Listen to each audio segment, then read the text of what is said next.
Bakir Izetbegović upozorava, ako Srbija prizna Kosovo, sve radare će okrenuti prema Bosni i Hercegovini. Predsjednik stranke Demokratske akcije Bakir Izetbegović u intervjuu za Glas Amerike komentarisao je odnose te stranke sa BiH blokom, HDZ-om i SNSD-om, političku situaciju u zemlji, ali i moguće scenarije u BiH i regionu ako Srbija prizna nezavisnost Kosova. Na pitanje zašto SDA nema podršku građanske snage BiH bloka i kako su HDZ i SNSD prirodni partneri njegove stranke, Izetbegović je kazao da je strankama SDA, HDZ i SNSD narod dao povjerenje i veliki broj glasova. Bez HDZ-a ne možete promijeniti ništa u ovoj državi. Možete se praviti da ne vidite tu činjenicu. SNSD je dobio pozicije voljom naroda, bez njih skoro da ne možete ništa. SDA je pobjednička stranka. Ne možete to troje ignorisati, kazati da nećete sa te tri stranke i praviti se da ne vidite stvarnost. Politika je umijeće mogućeg, 90% načelnika u državi je iz te tri stranke. 70 do 80% poslaničkih ruku je iz tih stranaka, rekao je Bakir Izetbegović. Lider SDA ističe da je potrebno preuzeti odgovornost i da je očekivao saradnju sa BiH blokom. U ovoj zemlji, stranka Demokratske akcije i manje stranke koje su proizašle iz SDA i BiH blok u 99% slučajeva žele isto. Isto radimo, imamo iste principe i iste namjere u odnosu na narode u BiH i na razvoj demokratije. Čudila me od prvog momenta ta njihova reakcija. I nakon izbora su nastavili diskvalifikacije, neistine, ostrašćene napade na SDA. To je jedna politička autoimuna bolest, rekao je Izetbegović. On smatra da jedna strana patriotskog bloka počinje da izjeda drugu stranu. Prvo se pokušalo izbaciti SDA, a zatim je uslijedilo isključivanje sebe iz borbe za Bosnu i Hercegovinu.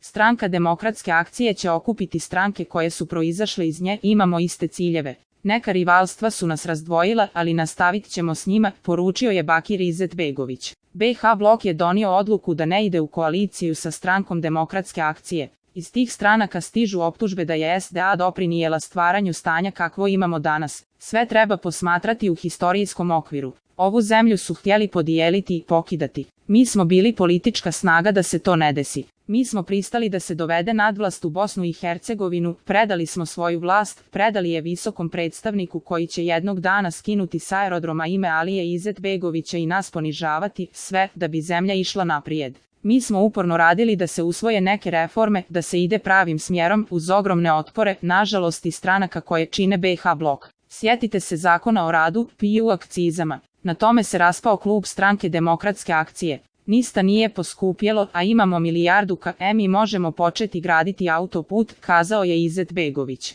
On je rekao da je u Bosni i Hercegovini veća prosječna plata nego u Srbiji i da stanje nije toliko loše kako se predstavlja. Nije to dobro, ali nije ni loše kako se pravi percepcija. Pogledajte ko je kočničar, a ko je motor svega. Optužiti nas da nismo dovoljno uradili, da smo mogli više.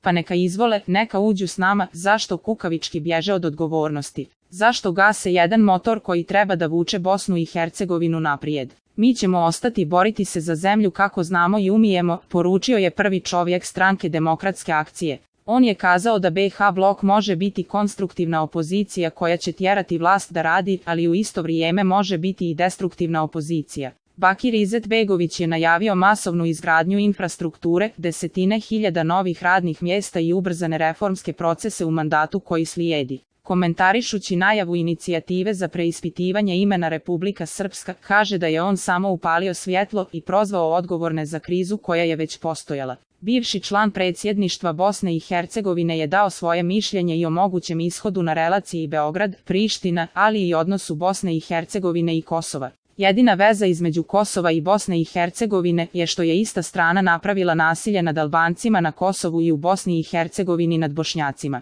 Na to ne možemo šutjeti i treba podsjetiti na tu stvar kada se počnu povlačiti paralele. Stavili su ljude na vozove na Kosovu i pokušali da ga isprazne. Znamo šta je bilo u Bosni i Hercegovini i šta je kulminiralo genocidom. To nije stvaranje krize i započinjanje novih svađa. Problem počinju oni, ponovo iz Beograda, smatra Bakir Izetbegović. On smatra da će se u slučaju da Srbija prizna nezavisnost Kosova, svi radari okrenuti prema Bosni i Hercegovini. Propagandom će se uraditi sve da se ublaže efekti na srbijansko društvo. To će biti problem u Srbiji ako se desi, a ne znam, hoće li. Bit će bura, galama i apetiti prema Bosni i Hercegovini, a pritisak će biti podržan i iz Banja Luke, odnosno Republike Srpske. Isprobavat će se reakcije međunarodne zajednice kao amortizer, pa će se odlučivati za nove korake ili će se stati. Mislim da se neće usuditi, zaista, da krenu u tom smjeru. Pokušati završiti projekat Radovana Karadžića, koji je kulminirao genocidom u Srebrenici. Ne bih rekao da će se to usuditi, zaključio je predsjednik stranke Demokratske akcije i bivši član predsjedništva Bosne i Hercegovine, Bakir Izetbegović.